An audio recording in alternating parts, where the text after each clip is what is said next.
ఐఐటీలో ఐఐటీలో BTech చేయాలనేది మీ డ్రీమా? అయితే ఇది ఇండియాలో ఒకే ఒక యూనివర్సిటీ వల్ల సాధ్యం. అదే జేకే లక్ష్మీపతి యూనివర్సిటీ. ఇప్పుడే సంప్రదించండి.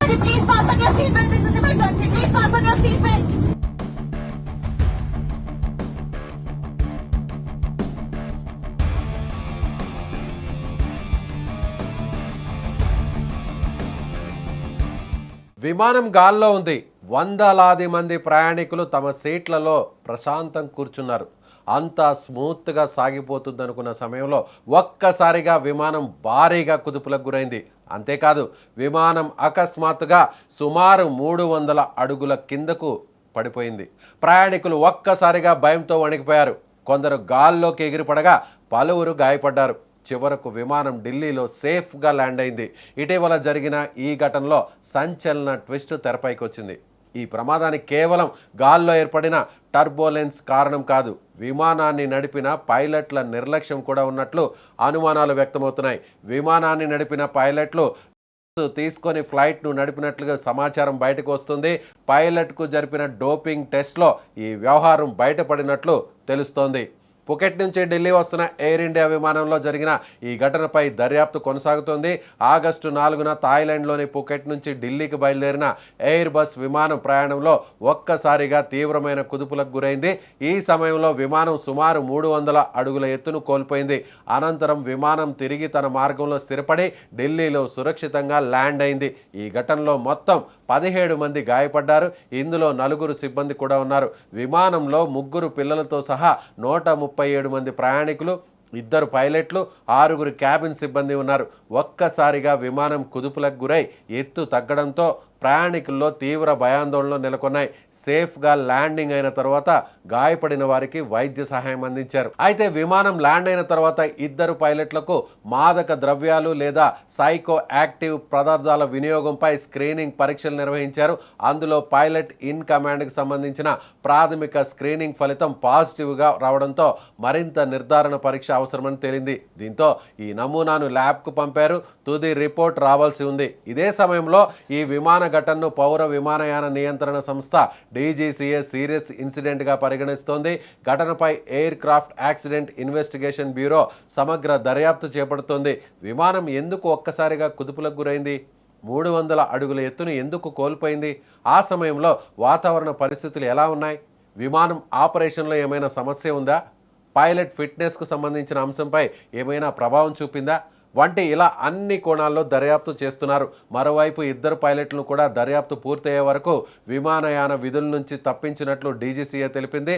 దర్యాప్తు టెస్టుల ఫలితాలు వచ్చిన తర్వాతే తదుపరి చర్యలపై నిర్ణయం తీసుకోబోతున్నారు అధికారులు. ఇప్పుడు అందరి దృష్టి ఈ 2 విషయాలపైనే ఉంది. మొదటిది, విమానం ఒక్కసారిగా 300 అడుగుల ఎత్తును ఎందుకు కోల్పోయింది?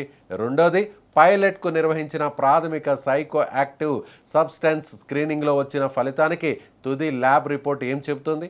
ఈ 2 ప్రశ్నలకు సమాధానాలు దర్యాప్తు పూర్తయిన తర్వాతే స్పష్టమయ్యే అవకాశం ఉంది.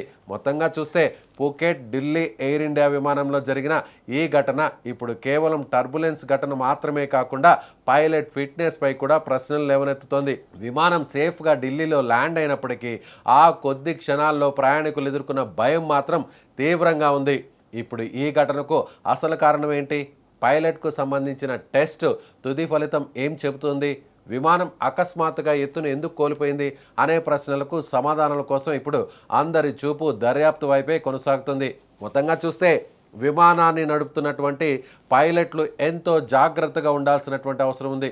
ముఖ్యంగా పైలట్లు ఏదైతే విమానాన్ని నడిపే ముందు అన్ని రకాల సంసిద్ధతను చూసే పరిస్థితి ఉంటుంది. కానీ ఇక్కడ పుకెట్ నుంచి ఢిల్లీకి వచ్చినటువంటి ఈ ఎయిర్ ఇండియా విమానానికి సంబంధించినటువంటి ఒక పైలట్కి జరిపినటువంటి డోపింగ్ టెస్ట్, అంటే తీసుకున్నారా, మాదక ద్రవ్యాలు తీసుకున్నారా దానిపై నిర్వహించినటువంటి ఒక టెస్ట్లో అక్కడ పాజిటివ్ రిజల్ట్ వచ్చినట్టుగా ప్రాథమికంగా తెలుస్తుంది. అంటే ఎవరైతే ఈ విమానాన్ని నడిపినటువంటి పైలట్ నిజంగా సేవించి విమానాన్ని నడిపారా అనేటువంటి అనుమానాలు ప్రస్తుతం వ్యక్తమవుతున్నాయి. అయితే పూర్తి స్థాయిలో మరిన్ని ల్యాబ్ టెస్టులు నిర్వహించాల్సినటువంటి పరిస్థితి ఉంది. మరింత స్క్రీనింగ్ను నిర్వహించిన తర్వాత అసలు వ్యవహారం బయటకు వచ్చేటువంటి పరిస్థితి కనిపిస్తుంది. అంటే నిజంగా ప్రాథమికంగా నిర్వహించినటువంటి ఈ డోపింగ్ టెస్ట్లో ఒక మెయిన్ పైలట్కు సో పాజిటివ్ రిపోర్ట్ రావడంతో ఒక రకంగా ఇప్పుడు అందరూ కూడా భయాందోళన చెందుతున్నారు.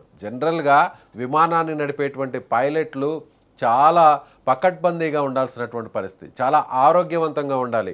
ఏ మాత్రం చిన్న నిర్లక్ష్యం కూడా వాళ్ళ వైపు నుంచి కనిపించకూడదు. అలాంటిది ఇక్కడ ఈ విమానాన్ని 100 మందిని తీసుకొచ్చేటువంటి ఈ విదేశీ విమానాన్ని నడిపేటువంటి ఒక పైలట్ తీసుకొని విమానాన్ని నడిపాడు అనేటువంటి ఒక అనుమానం బయటకు రావడం, ఆ దిశగా అక్కడ నిర్వహించినటువంటి ఆ టెస్ట్లో ఫలితం కూడా పాజిటివ్ రావడంతో ఇప్పుడు ఈ సంచలనమైనటువంటి వ్యవహారం మొత్తం డీజీసీఏ వ్యవహారాన్ని కుదిపేస్తున్నట్టుగా చెప్పవచ్చు. సో చూడాలి, విచారణ మరింత జరిగితే, దర్యాప్తు మరింత ముందుకు సాగితే నిజంగానే ఈ పైలట్ తీసుకున్నారా, మాదక ద్రవ్యాలను తీసుకొని విమానాన్ని నడిపారా, మరి ఇంత నిర్లక్ష్యంగా వ్యవహరించినటువంటి ఈ పైలట్ను ఏం చేయాలి చూడాలి.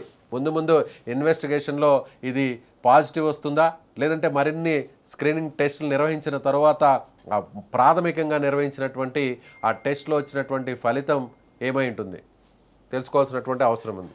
Thank you.